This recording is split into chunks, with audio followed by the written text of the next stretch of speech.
Lechem Rabotai. Welcome. I'm Rabbi Kaba, bringing you more ancient wisdom from the Jewish Talmud that you can use in modern life. We are on the 9th page of Ketuvot.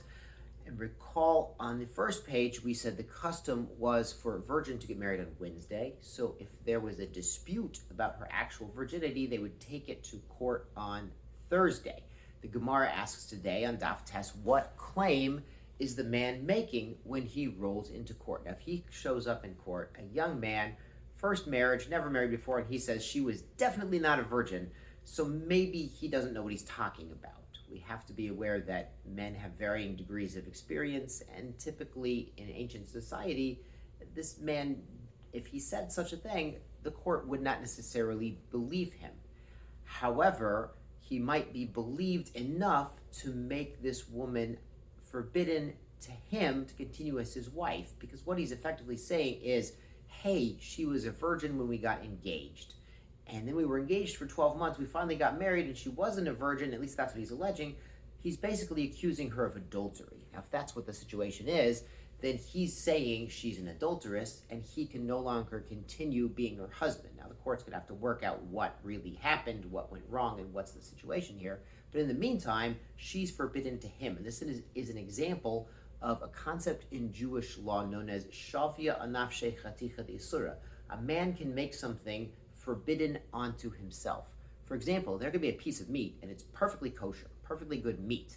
But a man can say, that meat over there is forbidden to me.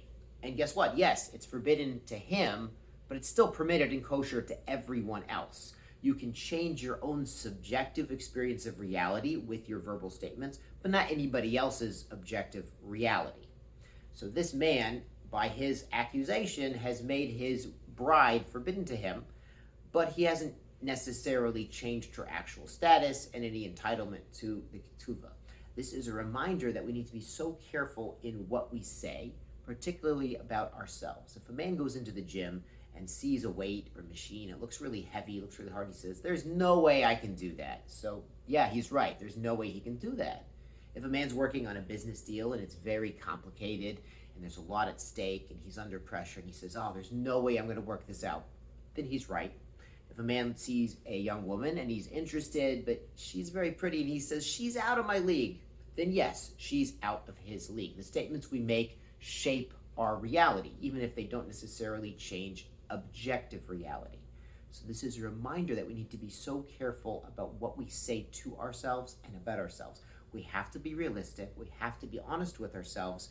We don't want to bite off more than we can chew, but we can never be undermining ourselves and saying things that are negative about ourselves and limiting ourselves. We need to try to exceed and fulfill and develop and self-actualize, and that requires positive self-talk, not negative. Have a great day.